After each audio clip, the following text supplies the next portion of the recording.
Okay, it says we are live. So, That's good. Rob, a very good afternoon to you, and thank you very much for joining this session, for agreeing to join this session.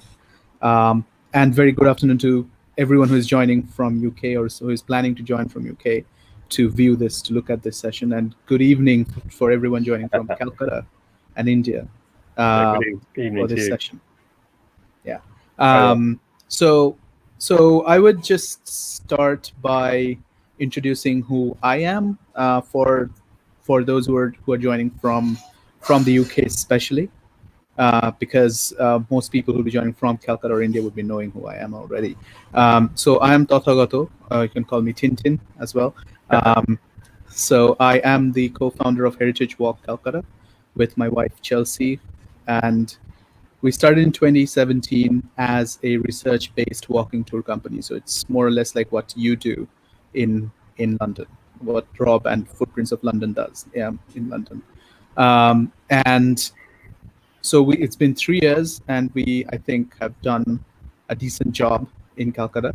And so the reason that I wanted to catch up with Rob and others throughout the next month is that there are several walking tours throughout the world which does really good job in terms of researching and bringing the actual history out. So making it as immersive as possible through actual history, historical research. So so we wanted to connect with all of them and explore the possibility of creating an informal network, if uh, of these kind of walks throughout the world, to see how we can work together and how we can help each other and how we can uh, collaborate on different things. Yeah, so that's me. Rob, I will let you introduce yourself, and then we can start with the session. Well, hi, I'm Rob Smith, guide and one of the directors with Footprints of London. So we're a group of independent guides in London who got together in 2011. Idea really being that we could start doing walks that were a little bit more off the beaten track from other walk companies were doing. So we're all independent guides, just talking about the things we love, really. We don't employ anyone. We don't have any scripts that other people read. These are all our own research and our own walks. And yeah, it's really interesting hearing what you were doing out in Calcutta, because it did sound very similar to sort of thing to what we were doing here. And it made me think, because I know a lot of UK people, when they go to India, they don't necessarily visit Calcutta. And I thought, oh, it sounds like there are a lot of links between Calcutta and London, which could be explored and might be worth taking further. Yeah, I mean, Calcutta was the capital of the East India Company's Indian Empire, as well as the British Raj, until 1911. So there are a lot of connections, and we were probably more connected with London than many other cities or parts of India at one point. So there are a lot of connections. We'll be talking about them today. And but before I go to my first question, I'll just to give you a little bit of introduction about how I met Rob. So we were in London in 2019, and Chelsea, my wife, was looking up for research-based walking tours there so that we can hang out and also we can take some walks. So she found um, Footprints of London's website, and that's how we took a walk with Rob on the East India Company on the East India docks, and that's how we met. And then we went for a beer, and we kept chatting. So that's how it happened, and the walk was fabulous. We're going to talk about those connections a little later.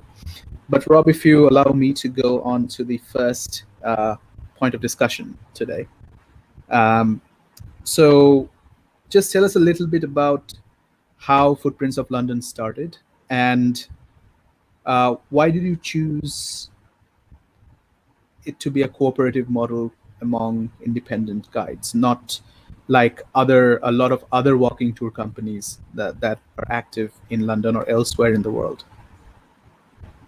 Well, it really started when a group of us were studying to be guides in Islington area of London. So different parts of London have different local guiding exams. So we were all studying at the University of Westminster. It's a year-long part-time course about guiding specifically in Islington. But it's a great course. It does sort of generally set you up for guiding anywhere else. Now, like a lot of evening courses, you go on, you do the course, get on with people on the course, you go for a beer at the end of the course, and then you never see anyone again. And it's a real shame. And we didn't really want that to happen. So there were a couple of people, Dave Brown and Alan Payne, who sort of really said, look, we don't want this to end now. We could do something together. So we talked over that summer and talked about setting up something together. A lot of it was just we didn't want to have to reinvent the wheel. Like, what was the point in every one of us creating our own website, doing our own individual marketing, when you could all work together, reduce the cost of that, and come up with something there. So we worked together, doing it cooperatively rather than as a funded company. Well, this was the summer of 2011. Still quite a tough economic climate around that time, and it was actually quite exciting to set up a company with very, very little capital. We hardly put any investment into it at all, but just to rely on the skills that you had. At the time, there were 12 of us, and we had Dave, who managed to build the website together. We had Jenny, who was good with the accounts. There were people who had understood the legal side of it, people who would be good at setting the company up, and just using that collective knowledge, I think was good. And it meant that we could run the company in a more sort of scalable way, so that people could put in as much time as they had free to run things, rather than having a heavily committed thing where everyone had, staked their house on running a company. That sounds great, and especially as you said, at the time of financial crisis, when it was just it was also like tailing off and all that. So you all of you who are guides and who are directors in the company, you have a full-time job. You had a full-time job, and then you chose to do the guiding in your free time. It was a real mixture of things. So we had people who were retired who guiding was a hobby for them, but they didn't want to set up a company on their own to practice their hobby. So working with other people was good for them. There were people who did guiding in their spare time but wanted to take it further. And we actually had a couple of people who were guides already who wanted to expand their business. So I actually was working in IT at that time, but I wanted to do a career change, and so this was a way to get that to happen. So as the business grew and grew, I was able to spend more time guiding and less on my day job. And 4 years ago, went into to guiding full time, which has been great. Yeah, that's awesome. And I think I can see parallels between the way you started in 2011 and we started in 2017, because we did not really take much in terms of investment. We made our own investments and started in a very shoestring budget, and we have been bootstrapping it since then. So we built our own website, we built our own Facebook presence, advertising, and all of that. And I think that also teaches you a lot of things apart from just guiding. So like in terms of interactions with people and all of that. It's amazing the amount of skills you build up when you're starting out in your own business, and that was an exciting challenge because I'd never thought of doing that before myself. But yeah, it does in a lot of ways take the pressure off if you're doing things on a very low budget. If you stake the whole of your house and farm and building a very flashy, expensive business, and it doesn't, you're really like worrying whether it's going to take off or not to pay back all your investment. If you've actually put very little into it, in some ways the pressure's not there, and you're not forced into making more commercial decisions to get all your money back. So there's actually a lot of freedom on doing things on a lower budget. Yeah, indeed. And you can do things more in depth and take your time to do the research and get the walk out when you actually know that it's ready. So you're under pressure to churn up walks every week or every other week. How did you find in Calcutta that you were coming into like a market as a new company and you had to make your name?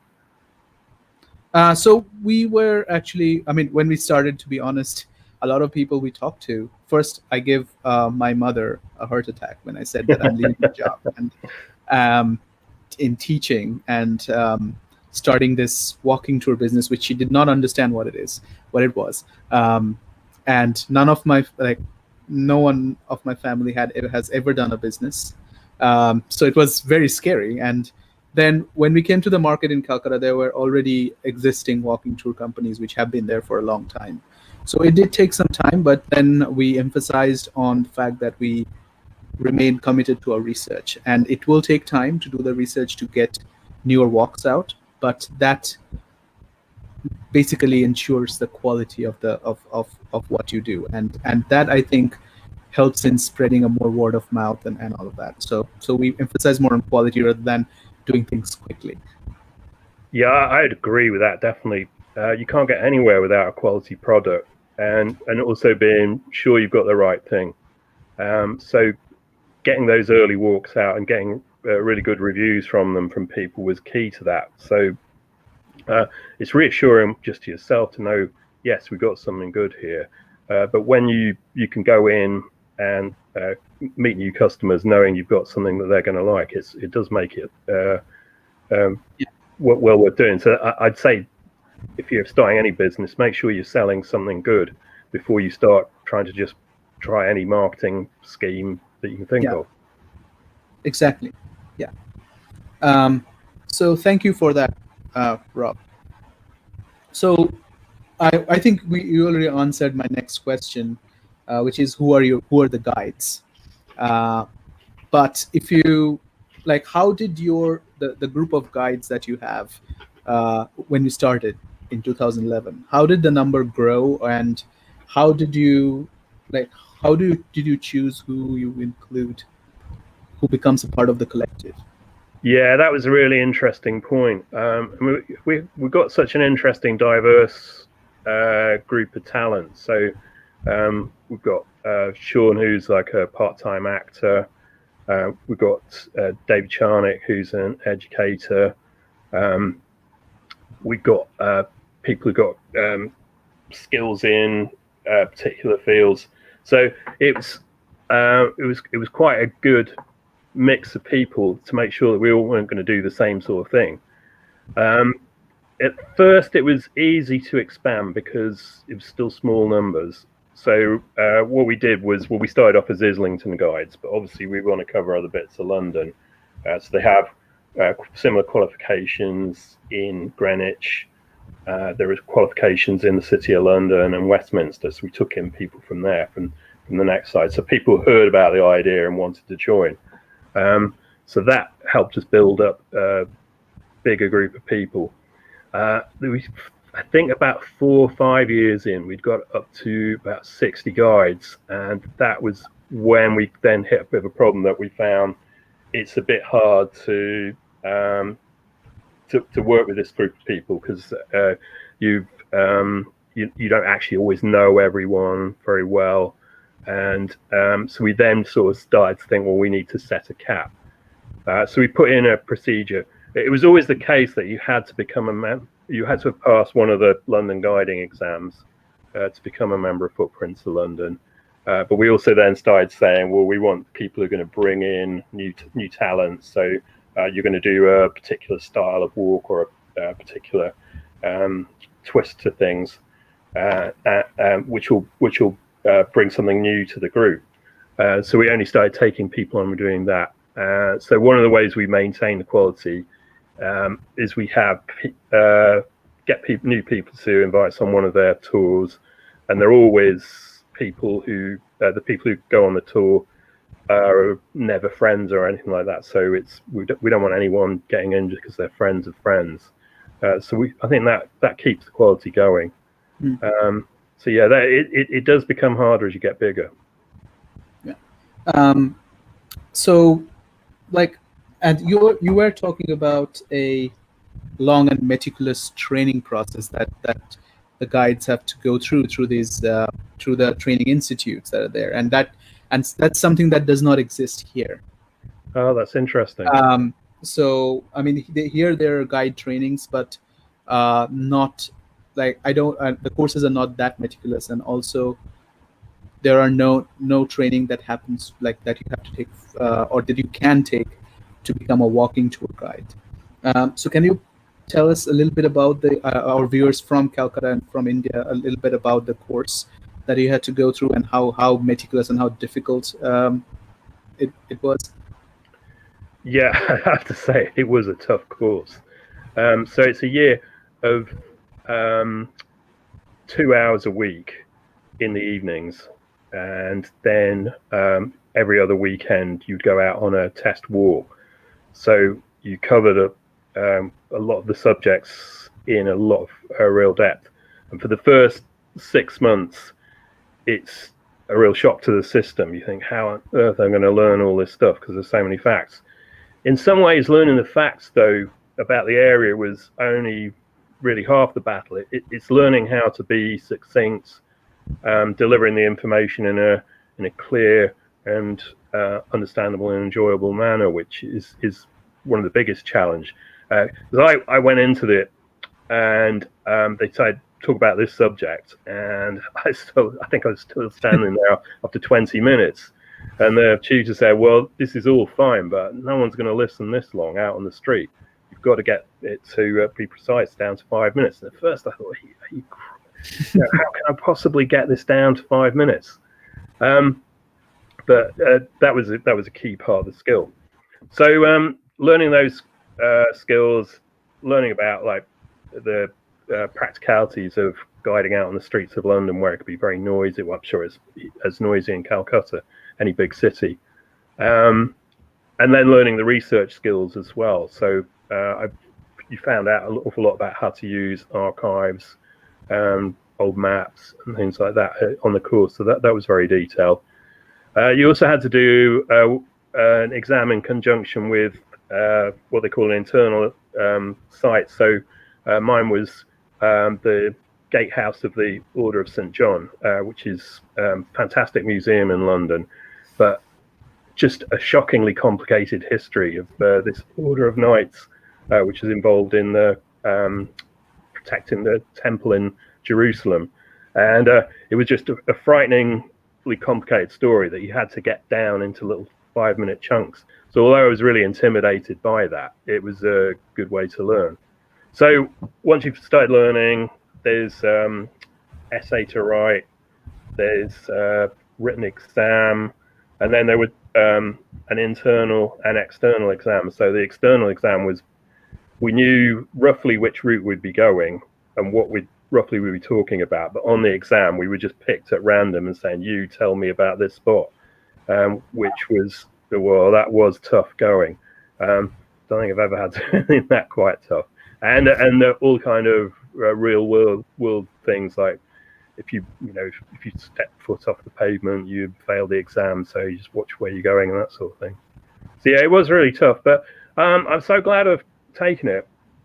When I first was coming up to the exam, I thought, well, I'm never going to understand all this, but it's amazing how it all sank in, all the information, and it sets you up really well for filing all the facts in your head that you need to do as a guide. Yeah, and it's a 6 month long course or 1 year. Well, it was 1 academic year, so 3 terms. So yeah, it was quite a long course. They have the Blue Badge guide course in London as well, which is another qualification where you're guiding throughout London. That's actually a 2-year course. So that's another place to take your exams if you want to. So yeah, it's something that has been worth doing, and as a result of that experience, one of our guides, Dave Brown, then went on to set up a course and exam for another borough of London in Camden, and it'd be nice to see them little local guiding courses like that all across London. So yeah, it's something that an awful lot of work to set up the standards, but having the standards pays off dividends. Yeah, and it makes sure that the customers or explorers that come on the walks are getting quality information and quality experience at the end of the day. Sure, yeah. It's a way you can sell your walk, saying that everyone is qualified. Yeah. So thank you for that, and I wish we had something like this here. And that's a dream for Chelsea and me to actually start something like this here. But well, give yourself a little bit of time before you do that. I'd say. Yeah. We'll see. That's a big challenge, but it'll be a good one to do. Yeah. So for the walks that you do, and you have how many walks? You have a lot of walks in different parts of all. Yeah, I mean, personally, I've got about 50 walks that I do now, which I've sort of put together myself, which does sound a lot, but I enjoy doing the research so much. It's sort of, I've always got an idea for a new walk in my head, so it's a real pleasure to create them. And overall, how many walks does Footprints of London has at this time? We have literally hundreds now. Yeah. Every guide has at least 4 or 5, and there's 50 of us now. So yeah, several hundred that we obviously don't all have them on at the same time, but it's a repertoire that keeps coming around. Yeah, and that there's so many stories to tell about London. Yeah, sure. Yeah. I mean, it's a story that it's a city with a very long story, but it's also very well documented. So there's so much to tell, and it's very accessible to find out more. Yeah, I mean, compared to London, Calcutta's recorded history starts a little before 1687. That's when Job Charnock, East India Company's agent, comes and settles here with a group of 140 employees, and most of them were the Indian employees of the East India Company. But London is like more than thousands of years older than Calcutta's story. So there are a number of stories and also a number of challenges to research these stories, right? Yeah, there is. I mean, its editing is really important to try and stay focused, and that's what I like to do on my walks. Is rather than this is everything that you're going to see on the walk, this is like a story that unfolds, and you'll see a bit more of it each time. And occasionally people go, yeah, but hang on, you've just walked past that building. What's that? It looks really interesting. So you do have to like talk about that from time to time. But I try and stay focused on one thing, or we'd never get down the end of the street if you talked about everything that happened here. So it's the walks are based on themes generally. Yeah, I think that's way it works best. Yeah. Yeah, and that's something that we have as well. So we are we focus on themes rather than buildings or stretch of streets and stuff. That what really excited me when you were talking about it. The idea that you had tours based around like the printing industry and things like 18th century warehouses. It sounded like really, I'm going to get a nice focused story here, which I can take something from. Yeah. So when you or other guides do the research for their walks, it's them doing the research for the walks they lead, right? It's not that absolutely, yeah. Every walk is a thing of the guide's personal passions. We don't farm our walks to anyone else. We don't. It's just all everyone's own work, and that way you're going to get something that their guide is interested in themselves. And do you think that gives the guides and the walks that Footprints of London does a bit of advantage over the ones that are scripted? Yeah, I think you can really tell the difference when you start asking the guide questions. There are some very good actors who will learn a script, do the tour. But if you ask them anything about what's happening, they don't know anything about it. And I think that's where you can tell, like, that you're getting something that's a bit more interesting. Mm-hmm. Yeah, exactly. I mean, that's also a cornerstone of what we do, because we have our team members, they research their walks based on their interests, and they lead the walks themselves. So and it makes us a little slow in terms of number of walks we can do, but that's fine. Um, it's the research and the quality that's more important. Sure. Yeah.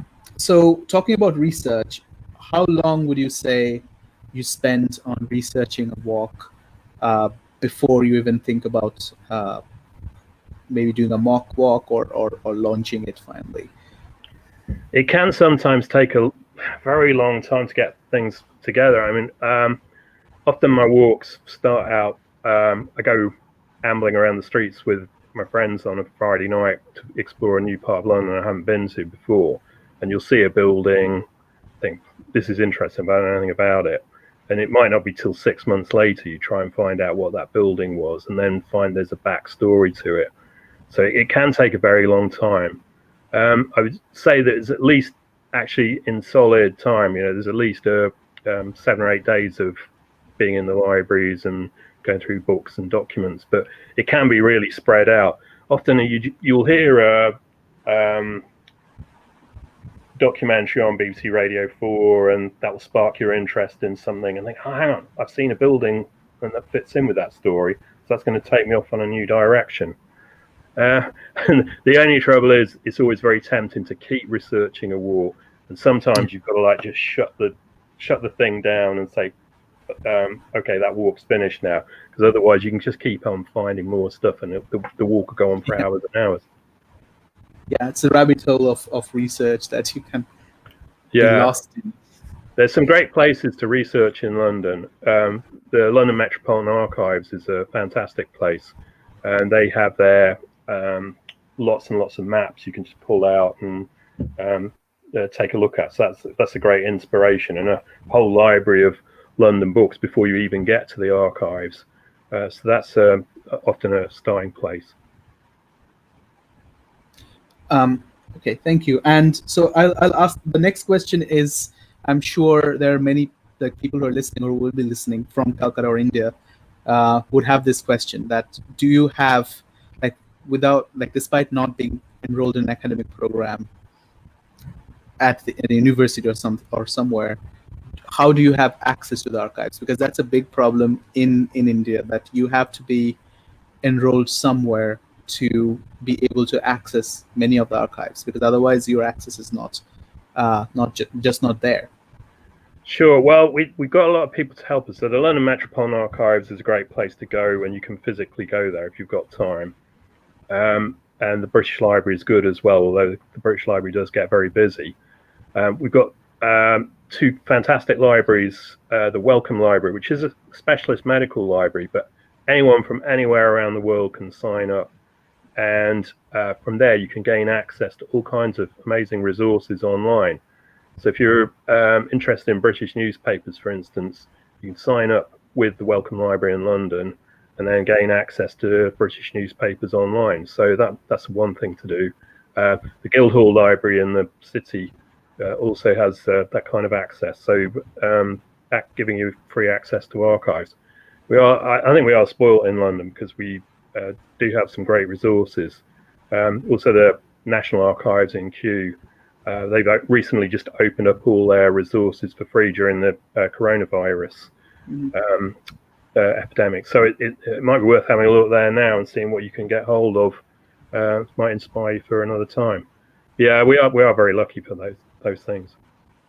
Yeah, and that's what I and Chelsea and I try to explain to authorities when we get a chance to talk to them, that archives should be more widely accessible, and that's a conversation that we are trying to start here, so that anyone who wants access and wants to write history in a proper way or understand history, they can have access to the archives. So yeah, that's a basic difference. I think organisations like the British Library are very keen to get people to use their collections rather than just be people who look after things. They want the place that people come to use them. And the British Library has a fantastic collection of online things which are available to anyone around the world. So another place to look. Right. Thank you. So now let's talk a little bit about participants in the walk, because your website says that it's that your walks are probably meant more for Londoners or anyone who loves London. So do you get mostly Londoners in your walk, or is that the target audience, or do you also get tourists? Well, we had to make a decision a little bit later on. After we'd been going about 3 or 4 years, there was a feeling like we weren't really sure what we were doing marketing-wise. So a couple of our group got together and put a marketing strategy together. And we thought it's a really tough market to try and compete with the tourist market in London. And a lot of those people are only here in a very short amount of time, and they want to see the main sights of London. Right? You sometimes do see the main sights of London on our walk, but then maybe not the main focus of our walks. And while I love having tourists on my walks, because the fact that they've come all the way around the world and it's got a very tight schedule and they want to spend 2 hours with me is really flattering. But it's not the main focus. We found like one of the thrills of being a guide in London, going to local areas, when you get someone say, well, I've lived around here all my life. I didn't know about this building, or I didn't know this part was here, or I didn't know the story about this. And that's a real pleasure. So we thought, well, how can we focus on bringing that experience? So our website does say Walks for Londoners. Yeah, they're open to everyone. But Londoners probably make up 90% of our audience. It's obviously a big city, so that's a good market to go for. And that's great, I think, because normally in tourism literature or tourism discussions, we don't generally consider locals as visitors to their own city or own places, own state or county or whatever. But we do have a lot of interested locals who want to explore their city, and they're just waiting for a good way to do that. And giving them that opportunity is something that's great. Yeah, I remember a comment early on I got from someone saying, well, I would go on this kind of tour if I went to Barcelona or Paris. So why wouldn't I go on it here? And it kind of dawned on them that this was something they could do in their own city. Yeah, I mean, here, for example, in our walks, our main target are the people of Calcutta and those who live within a commuting distance of the city, because we want to produce our research and make it accessible through engaging stories. And you don't, if you do the research, you don't have to make up stories to make history no. engaging. So and we get more than 70% of our participants on every walk who are locals. So that's something that we are grateful for. Yeah, that's good. So how do you also keep up the engagement post walk, after every walk, if anyone has a question or anyone wants to read more and all of that? Yeah, I mean, one of the things I do like about this is we got recurring customers who come around. Some of them have almost become good friends, really. And so I think that's a good way that you keep in touch and you start to get to know people. What I normally do at the end of a walk is I'll send out an email saying thank you for coming, and then a few links to books to read or exhibitions to go to or a film to watch on YouTube. And I think not only does that sort of increase your customers' engagement, but it also adds credibility to your tour. It's a bit like showing your sources that the tour has been looked at. So always do that. And then there's the option to go on our mailing list or follow us on Facebook, and we try and keep our blog fresh with sort of new things so that people can keep looking at it. And also, and social media does play a big role in this engagement, because I've been seeing some blogs, especially now when you cannot actually do physical walks, but writing more blogs and engaging through them, it's something that's awesome. Yeah, it's good to create. Blogs are great things that they're a resource that lasts for a long time. So it's well worth guides putting into it. I know a lot of guides think, well, I trained to become a guide and that's what I want to do. But actually writing for the web is, you're creating a great resource of knowledge for people. And we found like articles on our blog site, people are coming back to them year after year after year. So it's great to create a reference. Yeah. Thank you. So, and also, like, the next question is a bit tricky, because this is what we get asked very frequently here, that we are doing the research and we are making them accessible through blogs, website, and social media, as well as through our walks. So are we not worried about someone coming to the walks and just copying the information and starting a walk the next day? I think it's very difficult to do, but what's your take on that? Well, it's really hard. I mean, I think like trying to be owner of knowledge is very difficult, because where did you get the knowledge from? You read it in another book, you read it in your research. So would the original researcher say, well, I shouldn't have written it down because I don't want someone coming along. So I wouldn't worry about it too much. I mean, if people wanted to recreate my walk, I think they'd have to do an awful lot of research to do it. And if they didn't done that, then I'd probably respect them for doing the research anyway. We are quite lucky. London is a big place, so the chance of people copying exactly what you're doing is pretty slim. Yeah, and also I think you can't be worried or constantly worried about something getting copied, because then you don't move forward, and you're Exactly. spending Yeah. time worrying. So yeah, I think that's At the end of the day, we're both here because we love our cities, and people getting out there to find out more about our cities is what we're all about, rather than trying to create something that just belongs to us. Yeah, so now let's talk about a little bit about the East India Docks walk that we did with you, and it was fantastic, because in Calcutta we do walks which is the other end of the East India Company. This is the colonial end of that. But East India Docks was where it originated from, and also in terms of goods coming from here to England, that's where it terminated from as well, in one sense.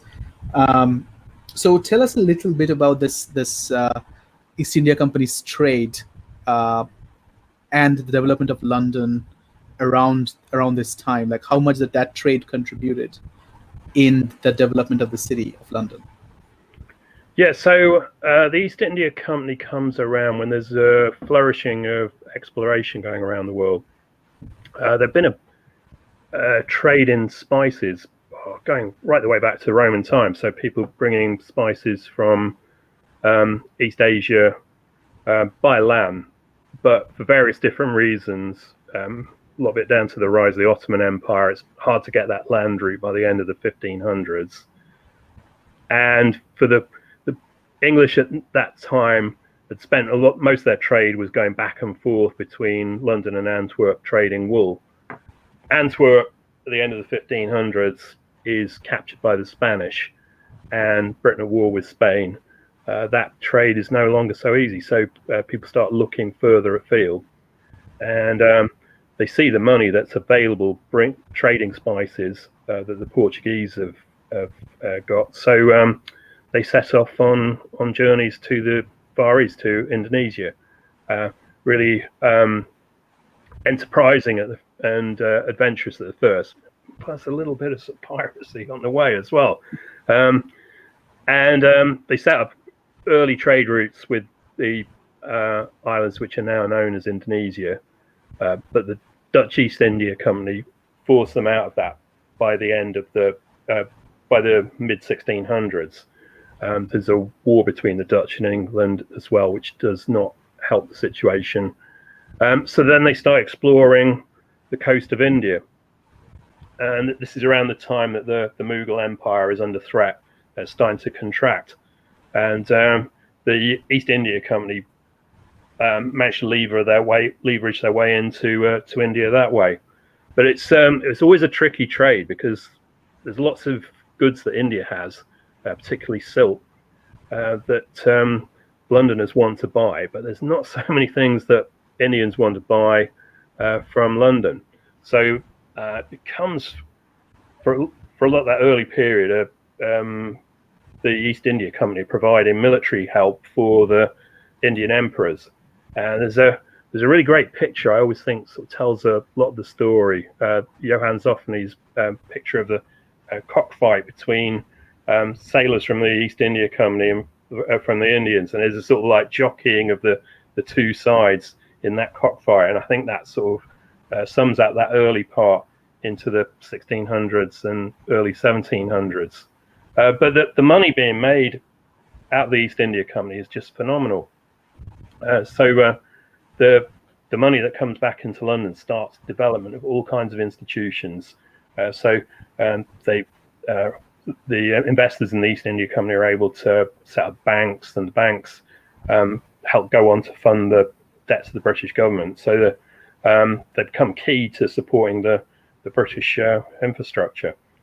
So yeah, lots and lots of goods coming from India. It has an effect on culture as well. So you get a change in people's dress, for instance, when they see these brightly coloured printed silk coming from India.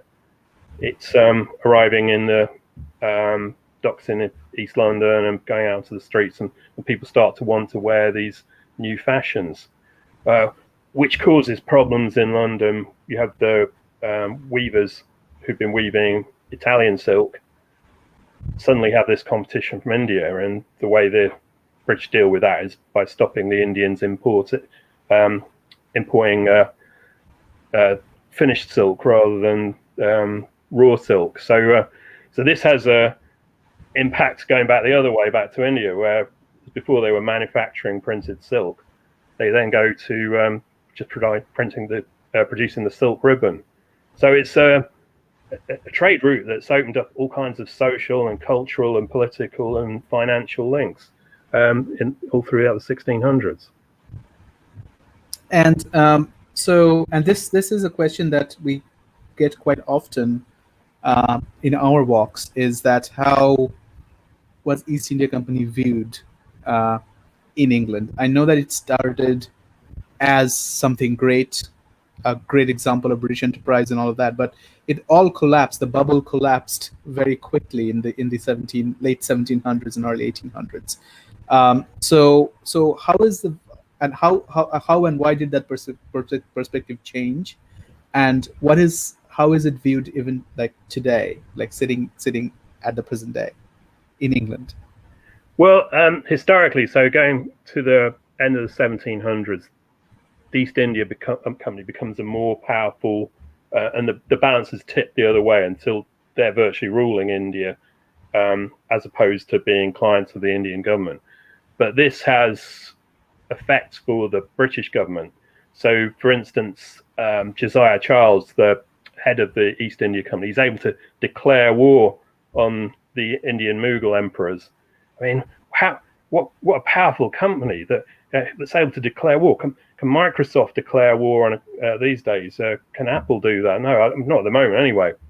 Mm-hmm. So this power that they have, it's almost like the tail is wagging the dog, and there are people in the British government who are saying, well, how is this company being allowed to have so much power? They're able to do this. There are critics of the East India Company, and as the company is more monopolistic and less dynamically run in the end of the 1700s, the people who question the involvement, it's probably the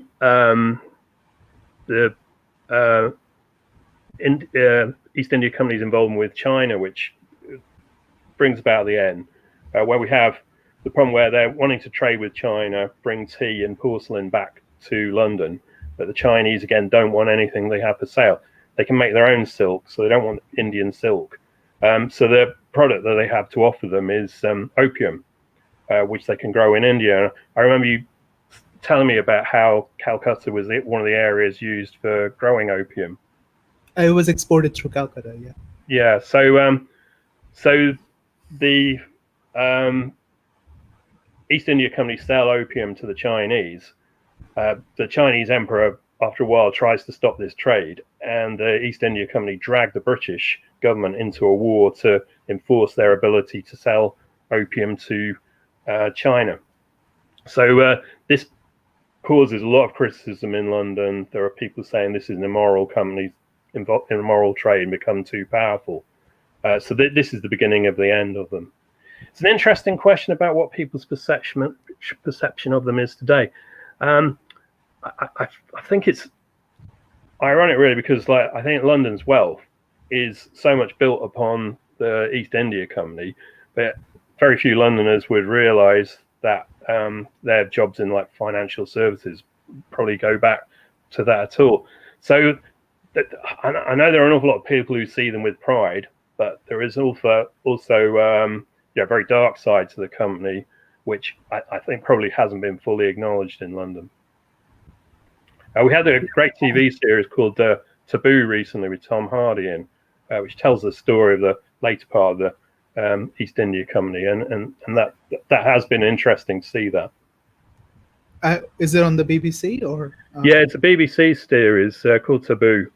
So yeah, it's one worth looking out for. I should imagine it's on Netflix and people like that as well. Right, we'll look up. Thank you. So on your walks, when you do the East India Docks walk for Londoners, I'm sorry. So what kind of do you see a sense of awe about all of this, about the colonial history, or how is the colonial history, what are the reactions you get during the walk? I think there's a lot of eye-opening to it. I mean,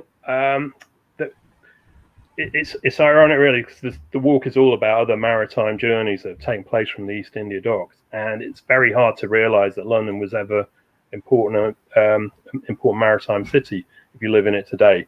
We almost turn our back on the river and the sea and don't really think about it. So yeah, there's a lot of interest in that. I think it's been very thought-provoking talking about some of these issues to people.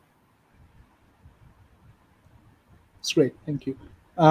So I think we are coming close to the hour mark. So okay, sure.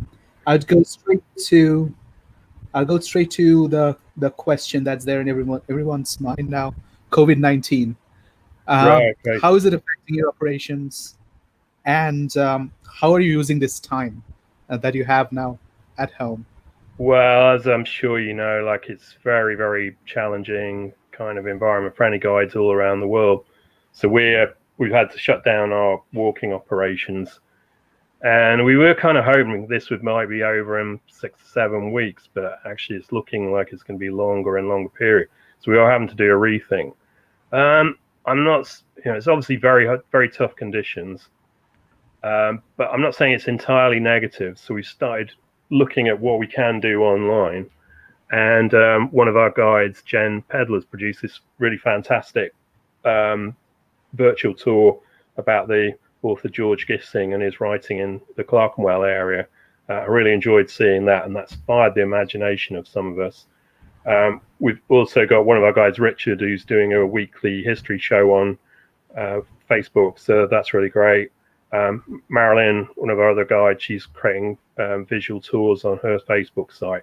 So it's inspiring a bit of creativity, which may well come through on when we get back to normal, that these are other ideas we can do. I mean, we could then speak to people who can't come on the tour in London, but can find out more about it.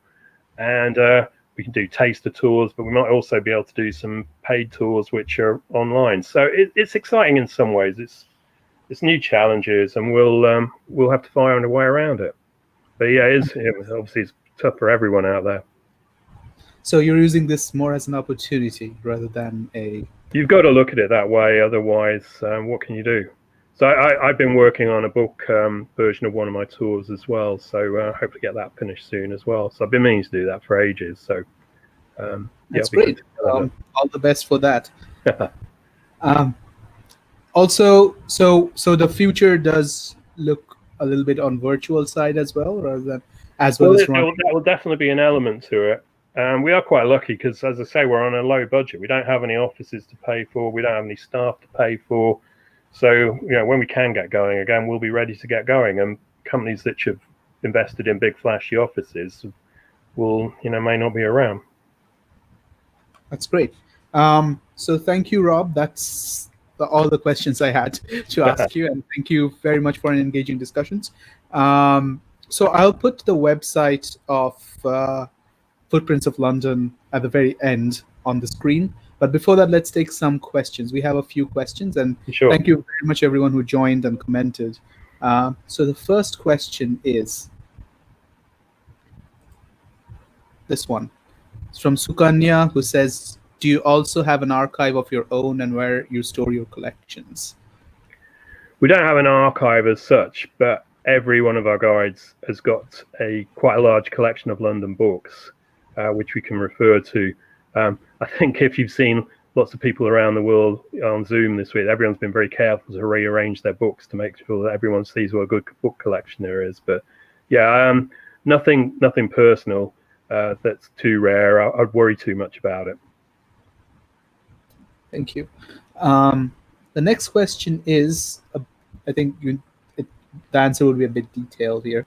So Sofik asks, he was keen to know how you choose interesting stories that contribute to the theme, like what stories to choose, what you don't choose.